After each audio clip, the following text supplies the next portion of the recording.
under here.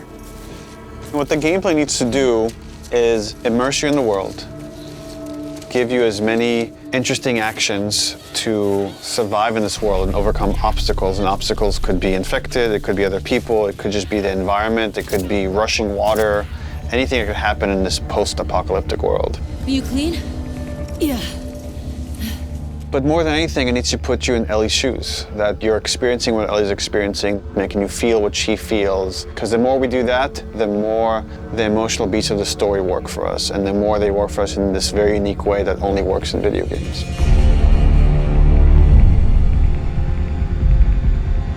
The gameplay philosophy of The Last of Us Part 2 is putting you in the shoes of Ellie and everything that that means. It means giving you a threat constantly, as this world has. It means giving you the hard choices. Because this game takes place in such a hostile universe and our characters are pushed to do really difficult things, we want to put you in alignment with those choices. We want you to understand how hard certain decisions were for these characters, because they're hard for you. I would say the overarching philosophy of how we approached designing the game mechanically is how can we take things to the next level. Everything kind of comes out of the story. And how do we do it through systems? So one is you have to feel the pressure of survival. Survive by the skin of my teeth. How do I use all the scrap around me? Any kind of bullet, any kind of rag, any kind of bottle of alcohol. How do we give you that sense of being a survivor in this world?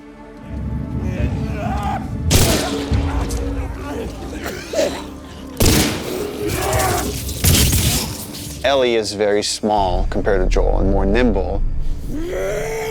How do we make you feel like you're not the strongest person in the room, but you still should be able to rise to the challenge and survive, you know, a fight with a bunch of people that are all bigger than you.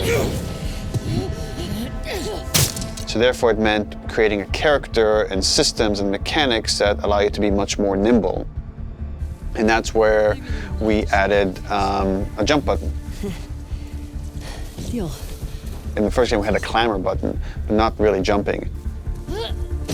And here, Ellie can jump. The combat scenarios are much more vertical, where Ellie can use elevation to her advantage.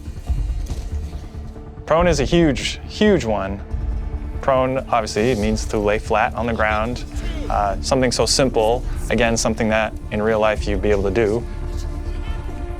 Letting the player have access to all their weapons, all the items, crafting, everything, while in that position. And it just creates so many more emergent things in gameplay.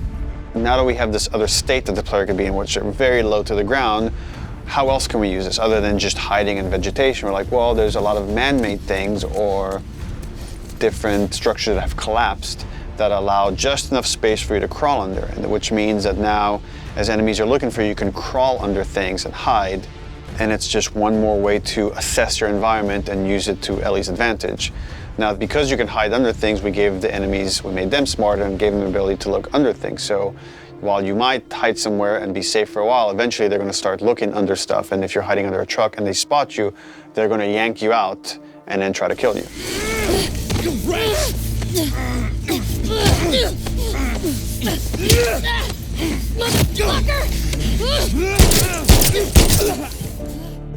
Dodging is a big one, because now with dodge, anytime you're in a scuffle, you have a chance to get away.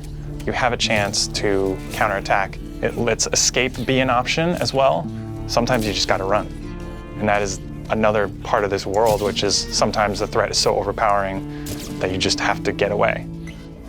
When you are partially hidden, or you're in grass, that means people from afar can't see you, but people from closer can kind of see you. They will eventually acquire you. You're not completely hidden when you're in grass. She went into the grass. Watch yourself. And it makes you as a player become much more aware of your surroundings. Jump, prone, dodge, all these things feed into both exploration and combat because it lets us expand the space. The size of spaces can be bigger, the intricacy of spaces can be more complex, and it still works exactly as you would expect. So when it came to our level design, we really wanted to challenge ourselves to make a world that really felt like a real space as much as we possibly could and didn't feel like a series of combat encounters and exploration spaces and then combat encounters that felt like a Hall of Horrors or something, but something that really felt like a space that you could explore that seemed like a legitimate urban environment. And that pushed us to make our level design even more open than it was in the first game, which for us at the time was pretty open. In this game, we've gone so far in making the level design open that there are actually entire story moments, entire combat encounters, like full scripted sequences that you may completely miss. And there are things that we feel like, even though a portion of our player base may never see these things, the fact that when you do encounter them, you feel like you discovered them, it lends them this charm and this magic that I think is unique to games, that, you know, this happened to me because of what I did and what the place I explored to. Crafting is very much about a payoff to exploration, meaning that when you enter new spaces, you want to look around for supplies. You want to open drawers and cabinets and look for different things that will allow you to craft either items that can help you heal, items that can help you attack multiple enemies at once, such as the Molotov or the landmine that Ellie can craft. Items that can help augment your weapons, like the silencer for her pistol, or craft new kinds of ammo. It also gives us tons of interesting gameplay choices and overlaps that you can do in any moment and on the fly. We try to be a game that wants you to make a lot of different decisions in combat as possible.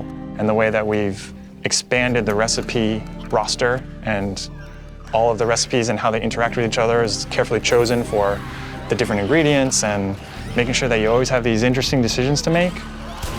We put a much stronger emphasis on the importance of the choices you make in the long term for your character.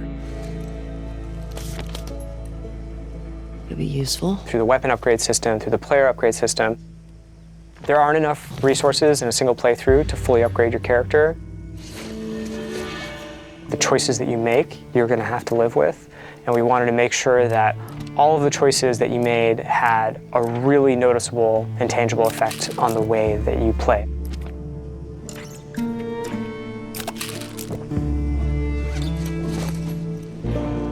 You feel a greater kinship with Ellie because you are living with decisions that you've already made. Like you are continuing this through line of her journey through this world, and the moment-to-moment gameplay is influenced by that in a way that we haven't before. The realization that your choices have these long-term consequences is very much like the nature of the narrative of the game. And I'm happy that the mechanics are supporting that. PlayStation